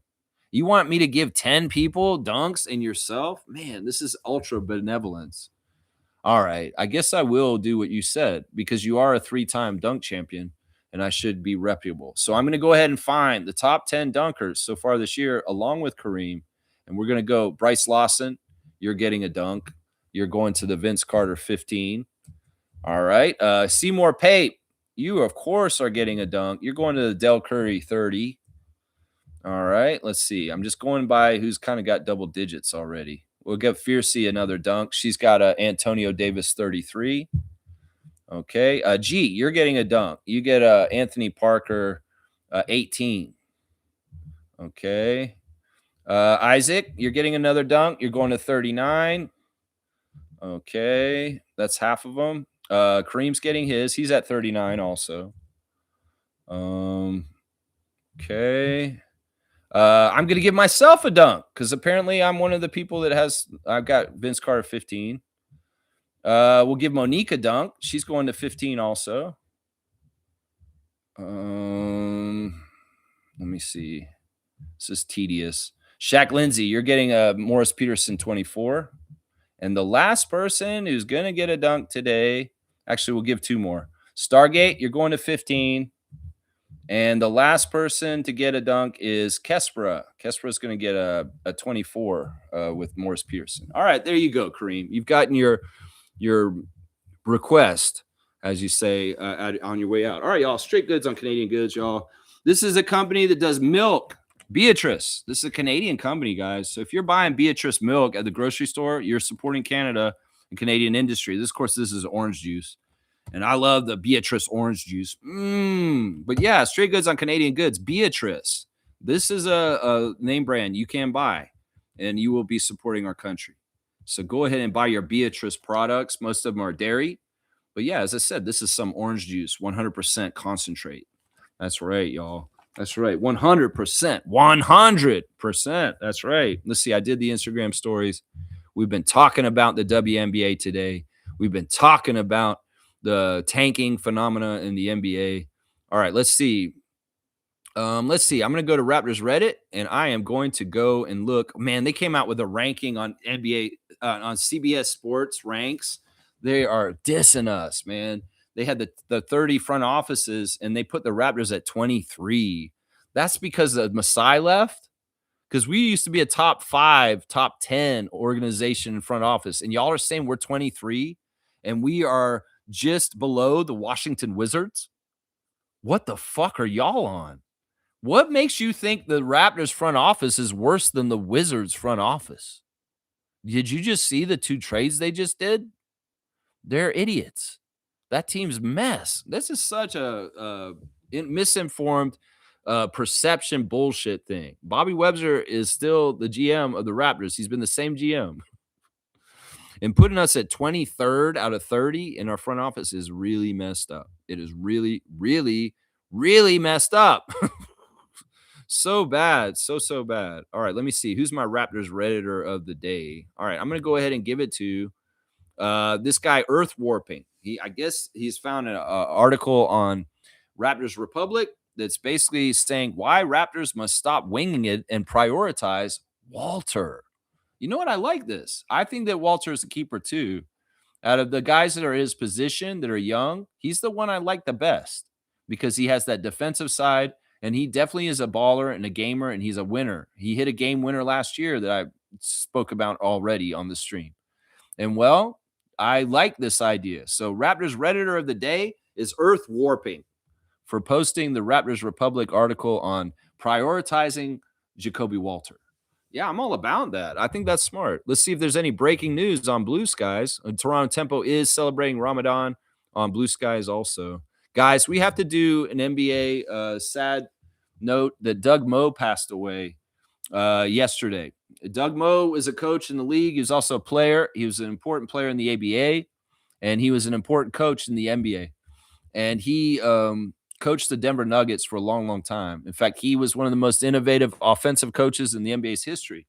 So I want to take note to recognize Doug Moe right now since he passed away yesterday at the age of 87.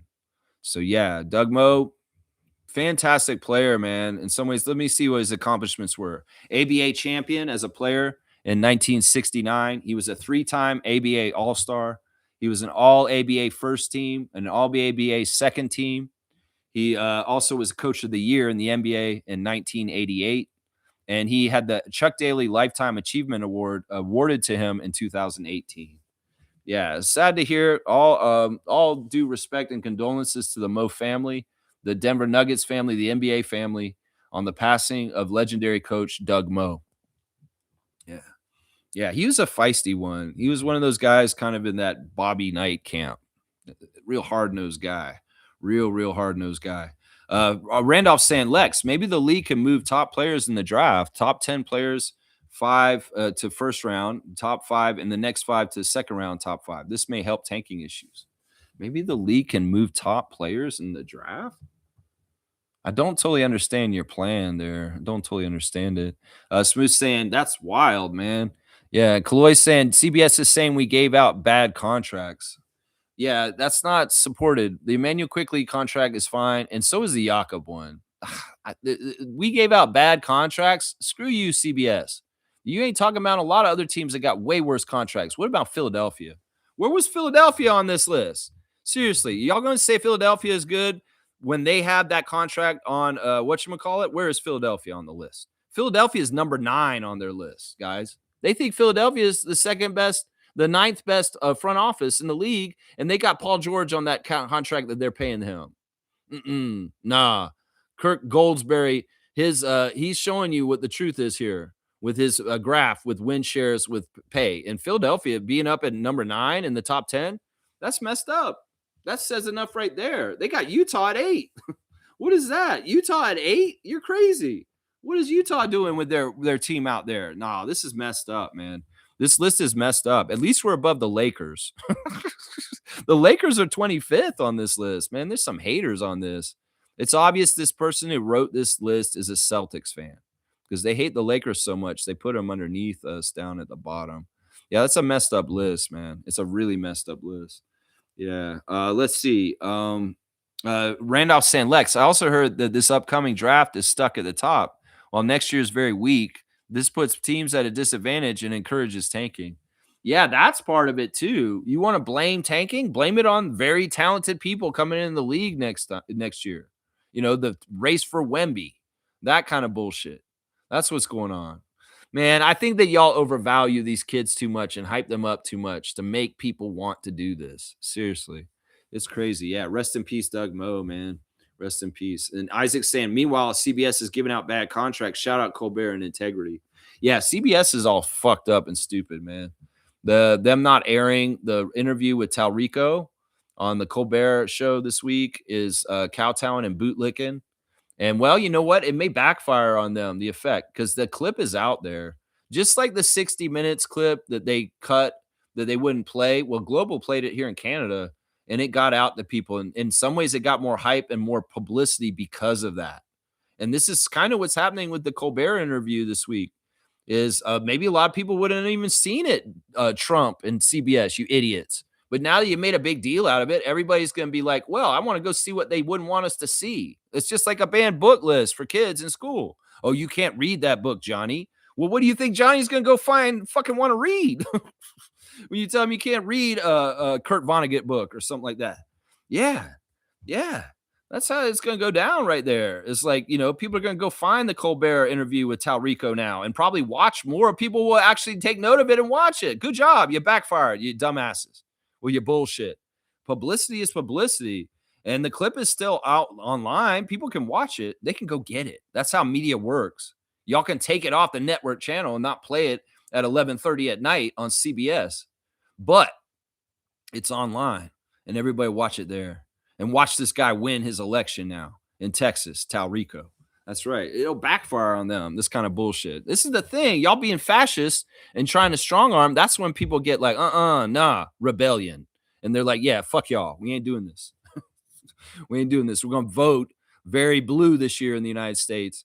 And there's going to be a lot of places that were historically Republican that are going to be turning the other way just as a rebuke of the current administration and MAGA world. Seriously, that's coming, man. It's already been happening in special elections in places that the Democrats never ever won. They're winning all of a sudden because of this, what's going on with the world right now. All right, y'all, let's do the classic card. All right, let's see, man. Let's see what we get today. Yeah, we'll do this one. This one's fun. All right, y'all. Classic card of the day. First person to write out the full name answer will get the classic card. And here it is for today. It's pretty easy. Maybe you can figure it out. This guy has great takes. Talking about political takes, man. This guy is very active and outspoken about how he feels about the world right now. And I appreciate him for it because in some ways he was the kind of guy that just didn't mince words and he would always be honest about things and talking about stuff. But if you can tell who this player is, please put in that two name answer in the chat and you will get the classic card points for today. And we'll get done all nice, tidy in a bow within the 2 hours.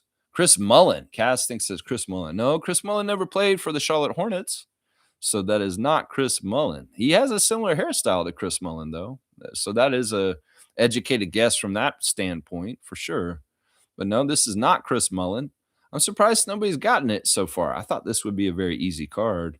Johnny Appleseed. Okay, Isaac, you think it's Steve Ballmer?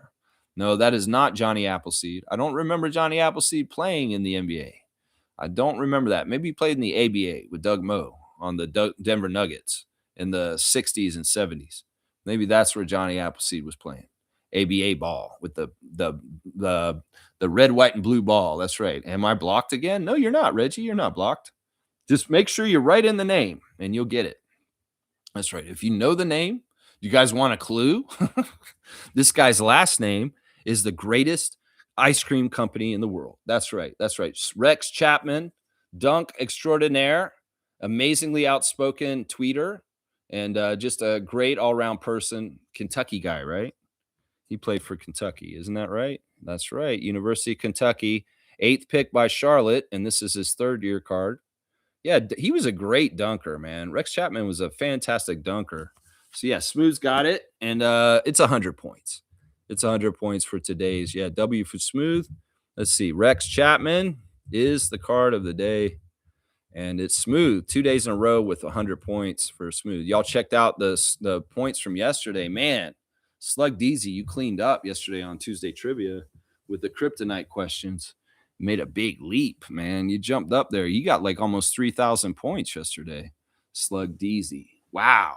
Really, really good stuff. All right, y'all. I guess I'm done. So I'll wrap it up. Just go over a little bit more at the end here. Well, the labor negotiations in the WNBA are troublesome. In some ways, it's the kind of thing we wish had been done months ago, and it's still not done.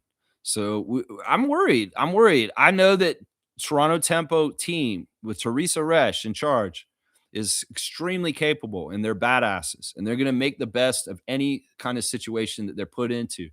But this is not ideal. This is not ideal in any kind of way.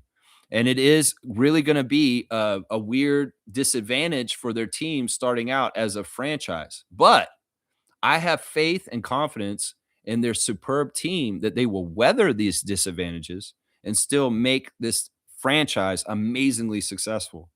It's just that it's getting off to really weird foot. To have an inaugural season where two teams are expanding, but your league is also in a labor strike. That's crazy.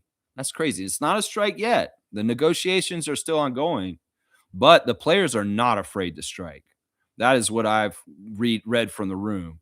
And well, if the owners are going to be stingy and these sides are not going to line up, we may very well have a work stoppage, and the WNBA season does not start on time. As it is, we've got 2 months and about a week or two till the opening preseason game for the Toronto Tempo, the first ever Toronto Tempo preseason game. 2 months and maybe a week because it's the end of April and we don't have a player yet. We don't have a single player that we know is going to play for the Toronto Tempo this summer. So yeah, this is an uncomfortable position and it's not ideal.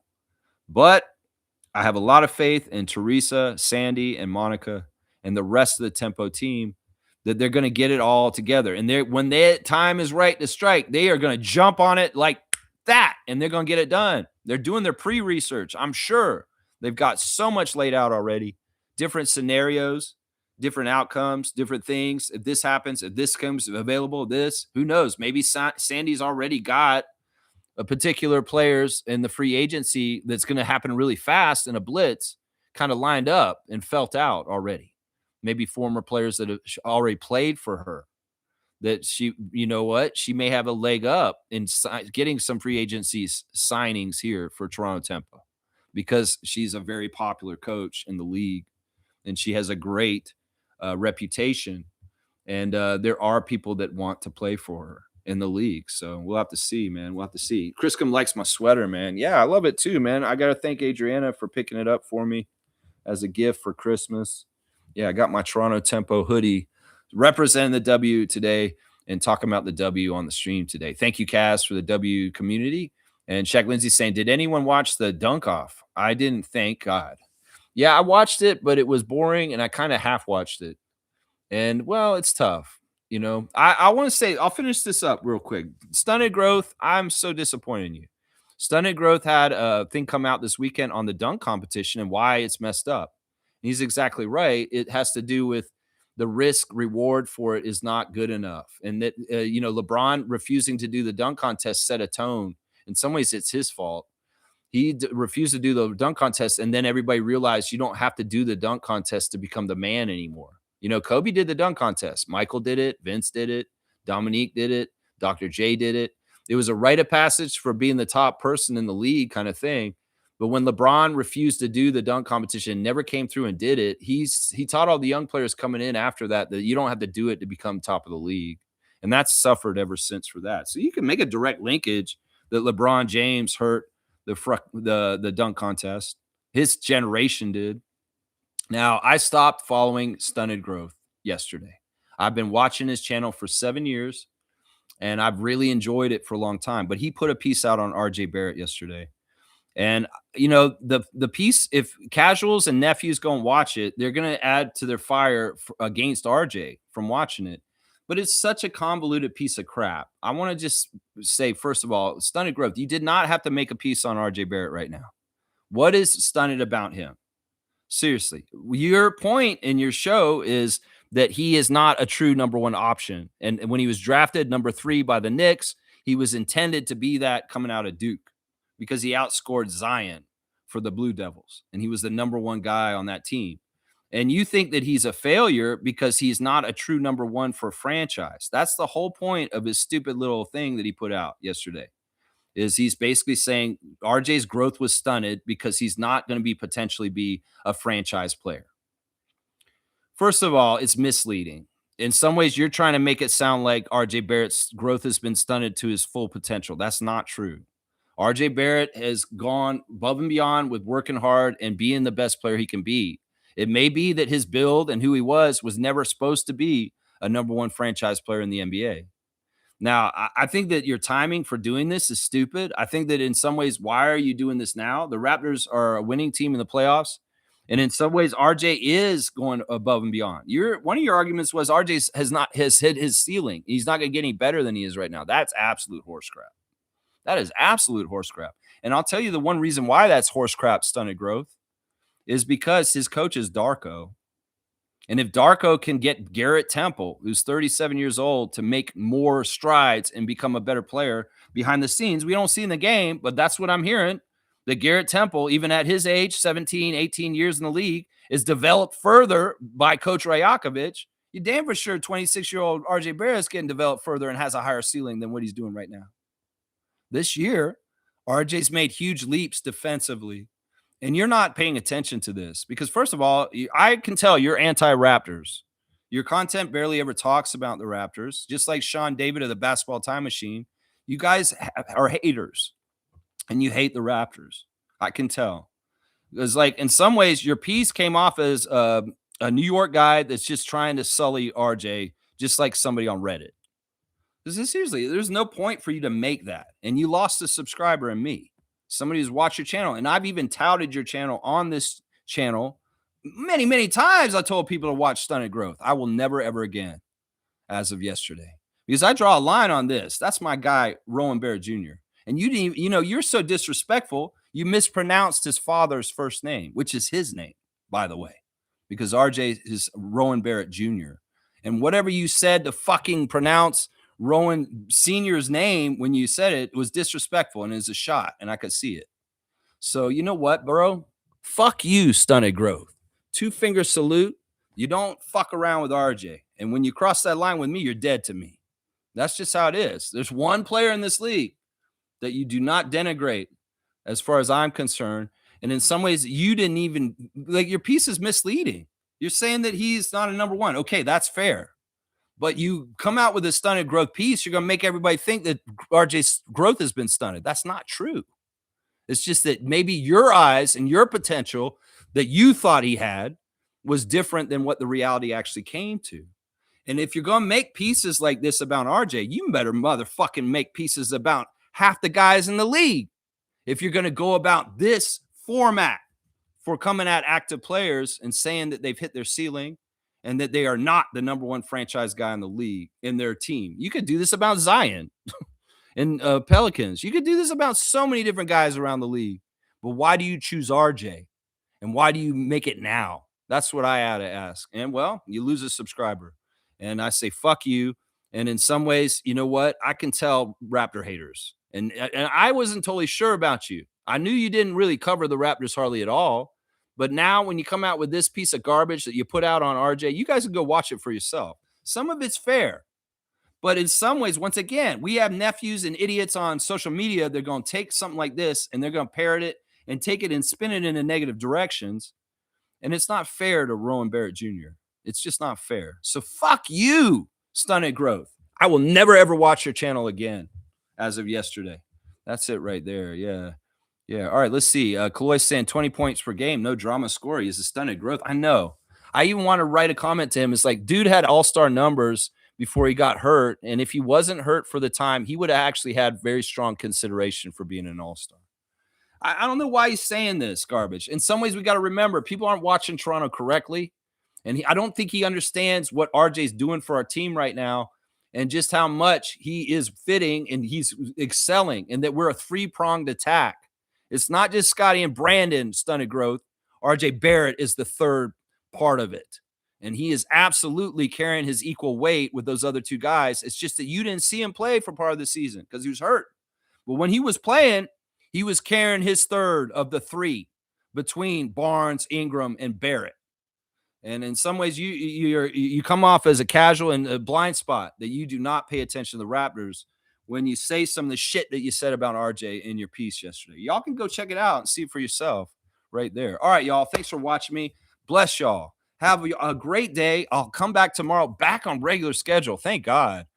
We're going to be covering the Raptors at Chicago preview tomorrow with the ref report and all the latest lineup news. I hope you'll join me then. Let's go, Raptors. Let's go, Tempo. Let's go, WNBA negotiations. And get it all figured out because we want to know who the Toronto Tempo expansion players are and also our first draft pick. And Coach Sandy wants to start designing her schemes. So get this shit figured out. And owners, pay the women what they're owed. Seriously. Let's go. Tempo. Woo.